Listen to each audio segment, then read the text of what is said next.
Salut à tous les gars, c'est Nassoem. Donc aujourd'hui on se retrouve pour une nouvelle vidéo. Et aujourd'hui c'est quasiment une quotidienne pour moi parce que on est juste le lendemain de la vidéo que j'ai faite hier du coup. Mais là elle sortira demain. C'est juste une question d'organisation pour moi, voilà. Donc les gars, aujourd'hui on a pas mal de trucs et surtout au niveau des joueurs. Parce qu'au niveau du coach, on sait que maintenant Sergio Conceição il ne rejoindra pas la Lazio. Donc voilà, dans la dernière vidéo, je me suis un peu emballé à ce propos parce que je disais que si la Lazio venait chercher Conceição, c'était mort quoi. Mais au final, bon voilà, la Lazio sont pas venus chercher Conceição. Comme je l'avais dit, c'était juste un des entraîneurs pistés. Mais du coup, voilà, on se retrouve avec la même étape qu'avant, sauf que Longoria fait une grosse pression sur Conceição. Donc c'est plutôt marrant à voir. On va juste lire ça. Donc, ces dernières heures, Pablo Longoria a fait comprendre aux techniciens qu'il était la seule option et qu'il était prêt à attendre le temps nécessaire pour sceller l'accord. Donc, je trouve, on voit un peu les talents de négociateur de Longoria sur ce coup-là parce que ouais, il lui met une pression en fait. Le gars lui met une pression, il fait un genre de tapis quoi en fait. Même si je pense que derrière, t'as quand même des noms parce que voilà, t'es l'Olympique de Marseille, tu peux pas te permettre de faire un all-in sur un entraîneur et s'il dit non, tu te retrouves voilà, une main devant, une main derrière. Donc voilà, c'était juste pour dire ça. Et donc maintenant on va voir quand c'est son moment, on va attendre on va voir ce qui va se passer. Et après à ce propos-là, j'ai plein d'idées pour des nouvelles vidéos qui concernera le futur entraîneur. Et donc si par exemple c'est Sergio Conceição, on se fera une vidéo voilà avec les dispositifs qu'il utilise, tout ça, une vidéo bien spécialisée sur l'entraîneur, un genre de focus quoi, pour voir comment on va devoir s'adapter à lui et lui va s'adapter à nous. Donc voilà les gars, c'était les dernières news sur les coachs. Maintenant on va passer aux joueurs parce qu'il y a pas mal de choses à voir. Voilà les gars, comme vous l'avez vu je pense dans le titre, il y a Villarreal qui sont intéressés par deux de nos joueurs. Donc tout d'abord c'est Ismail Assar qui intéressait Marcelino. Du coup l'intérêt il est toujours présent. Donc je sais pas si vous vous rappelez, mais cet hiver il y avait des rumeurs comme quoi l'OM voulait vendre. Et je pense que c'était pas des rumeurs, c'était un fait. Juste il y a Ismail Assar, je crois qu'il était pas très chaud. Et maintenant voilà, il semble ne plus s'y opposer, donc à l'idée de partir. Et je pense que c'est une genre de vente inévitable, comme avec Gigot, dont on a vu dans la dernière vidéo, qui voilà, l'OM ne compte plus du tout sur lui. Et donc comme on va voir par la suite des événements, l'OM compte faire encore un gros turnover. On va juste en parler après. Voilà, donc Villarreal, on continue avec ça. Ils sont intéressés par Ruben Blanco. Voilà, donc pareil, c'est Marcelino qui a dû le repérer et bien l'aimer. Du coup, il y a des conversations avec l'OM. Personnellement, je m'en fous. Voilà, je dis la vérité. C'est notre second gardien, il est bon. On l'a vu sur quelques matchs. Donc, on trouvera facilement en fait un autre gardien de ce niveau-là. Voilà, c'est un peu. Moi, ça me dérangerait pas qu'il parte. Et après, voilà, c'est à voir avec le joueur. Ensuite, du coup, on a là une grosse parenthèse close parce qu'il y a eu beaucoup de choses. Et du coup, on va revenir sur les tensions du mois de janvier. Là, il a fait une interview et il s'exprime à propos de ça et il disait que apparemment on lui a pas dit, tu vois. J'aurais aimé qu'on me le dise. Le fait de me dire écoute Joe, là je te trouve pas vraiment bon parce que tu fais pas ceci cela, ok top, merci de me le dire rapidement afin que je puisse réagir. Donc apparemment on lui a pas dit en amont, ce qui m'étonnerait beaucoup. Donc après là le propos il est pas là, c'est que lui il dit qu'au final il aurait pu complètement péter les plombs et leur dire que c'est n'importe quoi.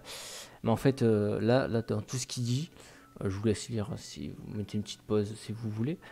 En fait il contredit pas en fait le fait que voilà, il dit après je ne suis pas parfait, mais je pense juste simplement que ce qu'il a reproché Benassia c'était juste réel et qu'il pouvait pas dire ouais arrêtez de dire n'importe quoi, je sais pas quoi. Je pense que c'est juste un fait. Il ne se donnait pas à fond avec l'OM. Et on va le voir après. Il y a une autre déclaration étonnante de Jonathan Klaus. Donc, c'est avant, je commençais parfois un match en me disant aïe, il est costaud, ça va être dur. Je ne vais pas y aller. Maintenant, je me disais, pardon, il faut que je reste beau. il ne faut pas que je me blesse. Maintenant, j'y vais avec la hargne et conviction. J'y vais avec hargne et conviction. Wow, c'est une déclaration surprenante qui a fait vraiment du bruit là, dans les instants où elle a été publiée. Avec des réactions, bah voilà, c'est une blague, tout ça. je, vous passe les autres, mais voilà, ça pour dire que les gars, en fait, on comprend maintenant, on comprend vraiment la personnalité du joueur. Maintenant, ça fait un moment qu'il est à l'OM, ça fait peut-être 2 ans, je crois. Et du coup, on a bien observé le joueur. Et maintenant, on sait que c'est un gars, il est hyper fort offensivement. Et défensivement, ça n'a jamais été ça. Et voilà, quand il voulait, quand il voulait, il était fort offensivement parce qu'il y a eu des hauts et des bas. Pour moi, c'est ça, c'est un joueur pas constant. Voilà, il n'a pas cette qualité-là. Mais voilà, c'est un bon joueur parce qu'il stat. Donc ça, on peut pas lui reprocher. Mais défensivement, je comprends maintenant pourquoi il n'est pas très très bon défensivement. C'est parce qu'en fait, il a eu cette mentalité-là. Et même s'il dit que maintenant, il joue avec hargne et conviction, je me dis que voilà, il doit y avoir quand même des restes de cette mentalité-là. Et puis surtout, en fait, je pense pas ça juste comme ça. C'est la petite affaire avec Benassia.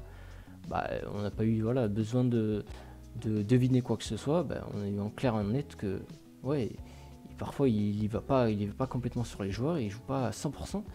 Et on peut du coup revenir sur la déclaration d'Harit qu'il avait fait avant la Coupe du Monde. Donc c'était le match contre Monaco, je sais pas si vous vous en souvenez de ce match, 3-2 je crois il me semble, c'est un très bon match. Et du coup il y a eu la grosse blessure d'Harit et du coup il a raté la Coupe du Monde. Et il avait fait une décla, peut-être que je vais vous la mettre. Il avait fait une décla comme quoi il se donnait à 100% et on verra la Coupe du Monde après. Voilà, À partir du moment où on commence à calculer, à faire attention à pas se faire mal, c'est à ce moment-là qu'arrivent les blessures. Je pense qu'il faut jouer comme si c'était un match normal, se donner à fond. Et c'est en se donnant à fond qu'on évite les blessures. Voilà, rentrer dans les duels à 100%. Voilà, la mentalité différente des joueurs. Et c'est pour ça que, voilà, là comme ça, franchement, je préfère Harit à Klose. Et je comprends pourquoi le club veut se débarrasser de Klose. Bon, on a beaucoup parlé de lui. Et voilà, enfin, Jonathan Klaus et l'Olympique de Marseille sont d'accord pour conclure un départ une fois l'Euro terminé. Voilà, c'est clair, c'est net, les gars, c'est pareil, c'est un départ inévitable. La rupture, elle a été faite depuis cet hiver, je pense. Et voilà, tant mieux pour moi, je suis très content de le vendre. Il nous rapporte des sous. Et puis lui, il est content de partir. Voilà, les gars, on va passer à Balerdi parce que Klaus, on a fait un gros focus là-dessus. Et j'y reviendrai pas, parce que voilà, c'est bon, on a fait le tour. L'OM a proposé du coup à Léo Balerdi une prolongation de 2 ans et une belle revalorisation salariale. Donc il est un peu tard de mon côté, les gars. Du coup, lui, il reste attentif aux grandes écuries européennes. Et honnêtement, les gars, moi, on peut dire ce qu'on veut. Moi, je le comprends totalement. Voilà, aujourd'hui, l'OM on joue pas à la Coupe d'Europe. Je comprendrais en fait si vous voulez partir à l'Atlético Madrid ou alors dans des grandes écuries européennes. N'empêche, il a les cartes en main et c'est maintenant à lui de décider parce que le club, il lui propose une prolongation, donc ils veulent pas le laisser partir. Et on va voir des choses qui le confirment juste après. Voilà, enfin, donc pour finir pour revenir sur Lilian Brassier, qu'on avait vu, voilà, il y avait eu comme quoi il y avait eu des offres, tout ça, moi que j'avais dit que je pensais que c'était faux. Il y a quand même un intérêt donc bien concret de l'OM et pas de Conceição, parce qu'on avait vu ça sur la dernière news. Mais du coup voilà, moi je suis plutôt content. C'est franchement un bon défenseur et je pense que même si Brest va jouer la Ligue des Champions me semble, si je dis pas de conneries, peut-être l'Europa League, je sais plus, à la fin de la saison, maintenant je sais plus les gars. C'est quand même plus intéressant d'aller à l'OM parce que le projet il est plus intéressant que celui de Brest, je pense. Et il a 1 an de la fin de son contrat, donc c'est l'occasion de faire comme avec Klose, je sais pas si vous vous souvenez, un bon deal de Ligue 1 là, vous savez, pas très cher, avec 1 an de fin de contrat. Donc voilà. Ensuite, on va passer à Brice Samba, parce qu'on en avait parlé vite fait, mais voilà, il aimerait revenir à l'OM, mais le club n'a pas les moyens à l'heure actuelle. Plutôt surprenant.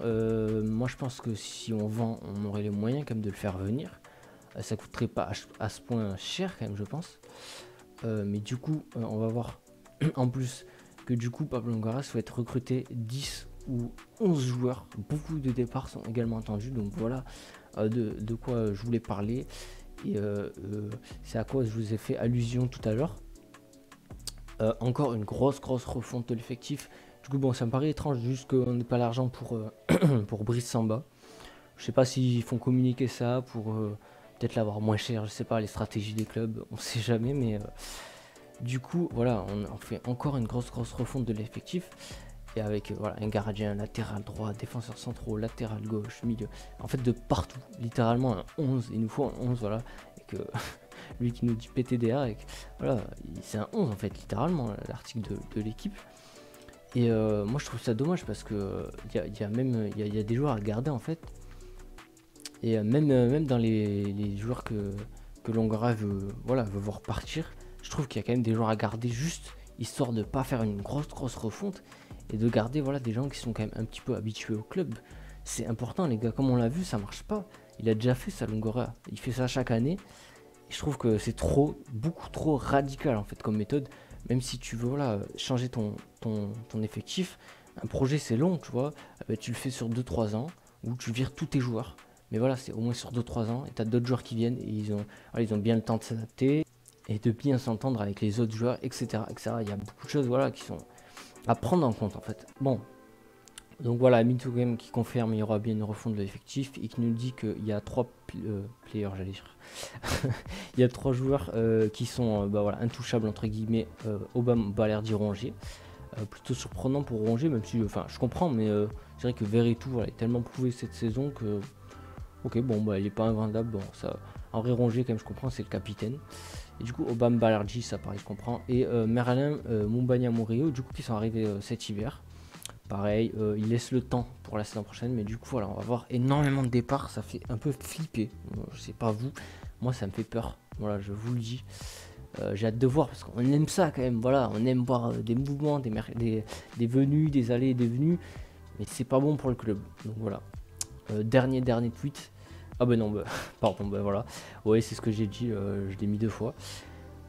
Et du coup, voilà, c'était une vidéo très tardive pour moi, mais voilà, bon, j'espère que ça vous a plu, les gars. Je vois que je commence à avoir une petite communauté avec quelques abonnés, 2-3 commentaires, quelques likes. Sachez, les gars, que ça me fait vraiment très plaisir. Et vu que j'ai vu un commentaire passer qui disait ça, non, je fais pas ça pour le buzz, t'inquiète pas, frérot. Franchement, si je voudrais faire du buzz, les gars, je ferais vraiment autre chose. Ça fait pas. C'est vraiment une niche quand même. Des news sur l'OM, c'est quand même une petite niche. Donc voilà, les gars, je vous souhaite une bonne soirée pour moi, mais du coup, voilà, une bonne journée à vous. Ciao, les gars, c'était Naso.